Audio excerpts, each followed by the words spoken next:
আসসালামু আলাইকুম। কেমন আছেন আমার কলিজার টুকরা ভাইয়েরা বোনেরা? আশা করছি সবাই অনেক বেশি ভালো আছেন। আজকে চলে এসেছি আরেকটা ব্লগ নিয়ে। এটা আসলে আজকে আমার হাসব্যান্ডের জন্মদিন। ওর জন্য স্পেশাল একটা সারপ্রাইজ দেওয়ার চেষ্টা করেছি। সেটা নিয়েই তৈরি করেছি।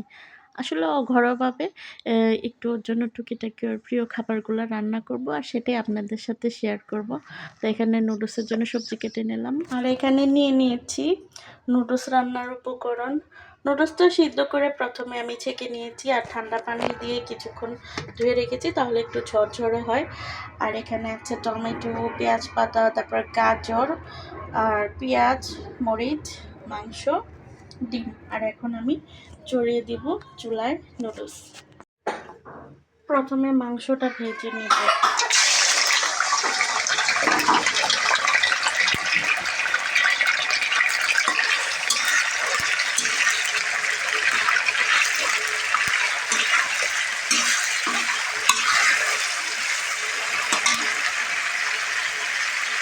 ভাজা হয়ে গিয়েছে, এখন আমি দিয়ে দিব পেঁয়াজ আর রসুন, এখন আমি দিয়ে দিব পেঁয়াজ কাঁচামরিচ।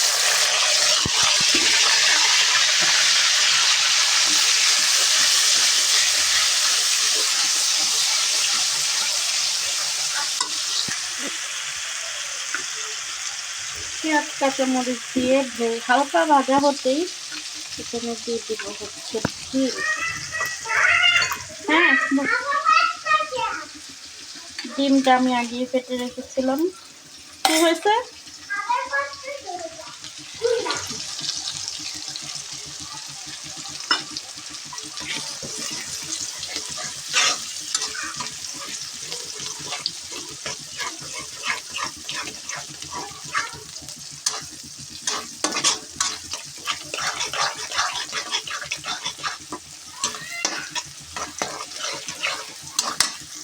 এখন দিয়ে দিব ভেজিটেবল কেটে রেখেছিলাম, কাটা ভেজিটেবলগুলো দিয়ে দিব। ডিমটা একটু ভালো করে যখন ভাজা হবে তখন ভেজিটেবলগুলো দিয়ে দিব।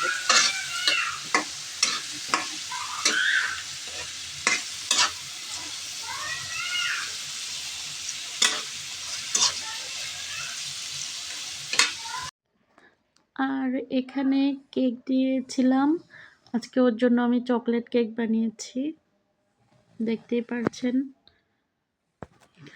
আলহামদুলিল্লাহ ভালোভাবে কেকটা হয়েছে। অনেকদিন পরে আজকে কেক বানালাম, যেহেতু হাজব্যান্ডের জন্মদিন আর আমি কেক বানাতে পারি, তো আমি নিজেই বানালাম।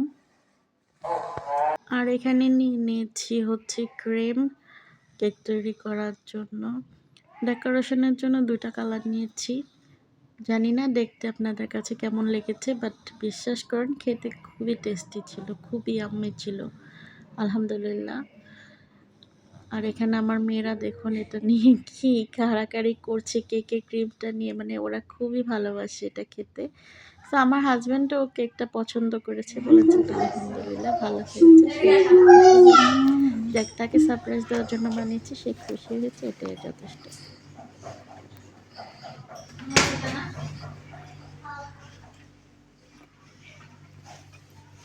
কেমন হয়েছে? মজা।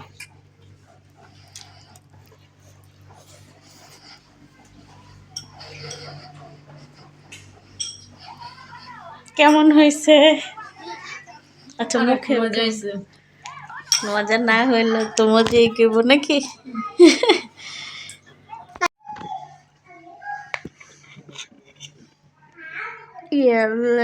কে কেরে হুতায় আলাইছে। আই হাই হাই গাইস, কে কেরে